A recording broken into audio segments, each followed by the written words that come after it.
Hello student, class 10th science, chapter number 10, portion of physics. Light, reflection and refraction, ये अपना topic है chapter number 10 का।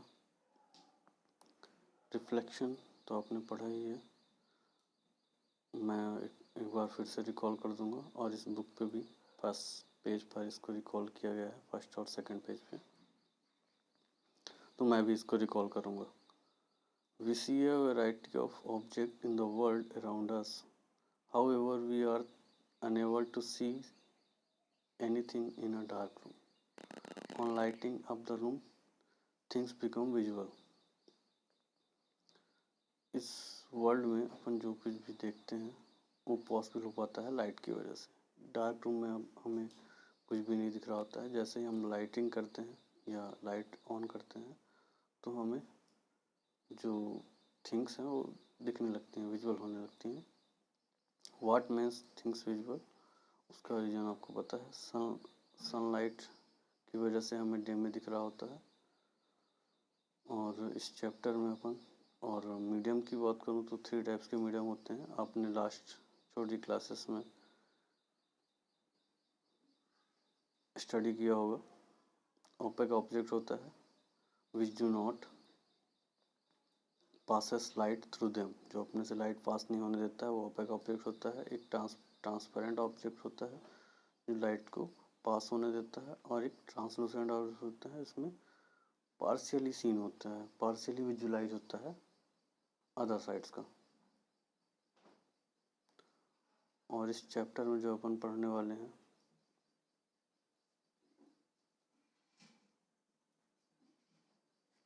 Light की property के through अपन यहाँ पे कुछ फिनोमेना के बारे में पढ़ने वाले हैं, जैसे कि twinkle of stars, image formation by mirror, ऐसे कुछ फिनोमेना अपन यहाँ पे स्टडी करेंगे। 10.1 जो है रिफ्लेक्शन ऑफ लाइट है। रिफ्लेक्शन ऑफ लाइट तो अपन पढ़ ही चुके हैं प्लेन मिरर के लिए। इस चैप्टर में अपन स्फेरिकल मिरर के लिए रिफ्लेक्शन के फिनोमेना को स्टडी करेंगे। A highly polished surface such as a mirror reflects most of the light falling on it, और इससे क्या बोलते हैं रिफ्लेक्शन ऑफ लाइट। और इसके कुछ रूल होते हैं, 2 रूल होते हैं, कुछ क्या 2 रूल ही होते हैं। Let us recall these laws. First law होता है angle of incident is equal to the angle of reflection. जो एंगल ऑफ इंसिडेंट आई है वो इक्वल होता है एंगल ऑफ रिफ्लेक्शन आर के। और सेकंड रूल है जो इंसिडेंट रे है normal to the mirror at the point of incident and reflected ray, ये तीनों कहाँ होते हैं, ये तीनों सेम प्लेन में होते हैं।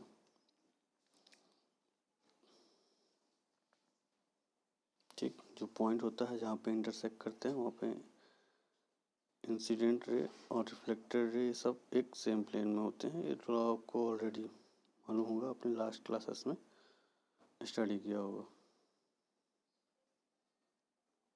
यहाँ पर अपन स्फेरिकल मिरर के अबाउट में रिफ्लेक्शन ऑफ लाइट को समझने वाले हैं।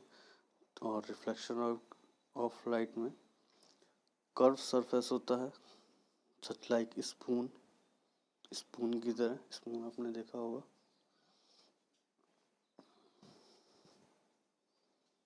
टेन पॉइंट टू अपना जो है स्फेरिकल मिरर, जो अपना अपन इस चैप्टर में स्टडी करने वाले हैं।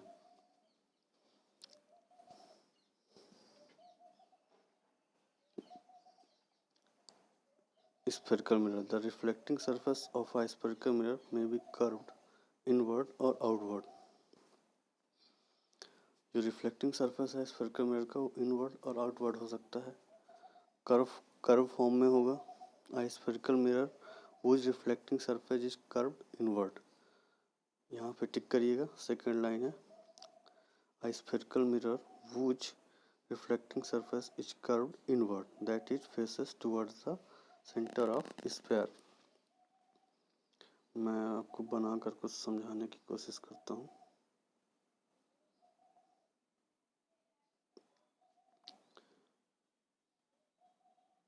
ये एक स्फेयर है, अगर मैं इसको कट कर दूँ यहाँ से तो ये कुछ ऐसा दिखेगा। अब अगर इसके मैं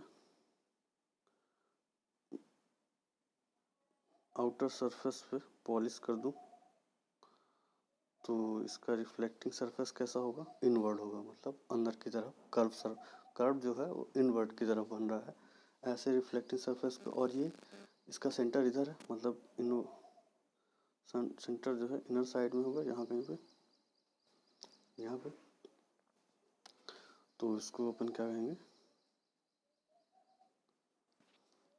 concave mirror, concave spherical mirror. Second line में है ये, टिक कर लेंगे। Spherical mirror whose reflecting surface is curved inward that is faces towards the center of the sphere is called a concave mirror। ये यहाँ पर ऑलरेडी बना हुआ है, डायग्राम में देखेंगे, ये नंबर है फिगर 10.1 में। और सेकेंड डेफिनेशन जो है वो है a spherical mirror whose reflecting surface is curved outward। ये बना हुआ है बी में, कर्व्ड आउटवर्ड है तो कैसा होगा, is called a convex mirror. तो क्या कहलाएगा, कॉन्वेक्स मिरर कहलाएगा। इसको भी बना के मैं बता दे रहा हूँ, जैसे ये है और मैंने पॉलिश इनवर्ड डायरेक्शन में किया हुआ है। और इसका सेंटर कहाँ होगा, बैक साइड में होगा। The schematic representation of this mirror is 10.1 जो डायग्राम है उसमें दोनों दिए हुए हैं, आप देख सकते हैं, स्केच बना हुआ है। तो ये दोनों डेफिनेशंस हुई कॉनकेव मिरर और कॉन्वेक्स मिरर की, राइट डाउन कर लेंगे। और स्पून को लेकर इसका एग्जांपल बताया गया है। अगर उसकी स्पून आपने देखा होगा, उसका इनवर्ड जो कर्व है, अगर वहाँ उसको रिफ्लेक्टिंग मान के चलते हैं तो कॉनकेव मिरर के लिए हो जाएगा। और अगर इनवर्ड में अगर अपन पॉलिश करते हैं तो वो कॉन्वेक्स मिरर के लिए हो जाएगा। अब स्फेरिकल मिरर को समझने के लिए अपने को उसके कुछ टर्म्स जानने जरूरी हैं, फ्यू टर्म्स जो हैं। तो अपन terms related to spherical mirror आगे जो भी लाइंस हैं उनमें स्टडी करने वाले हैं। तो आगे की लाइंस में आने वाला है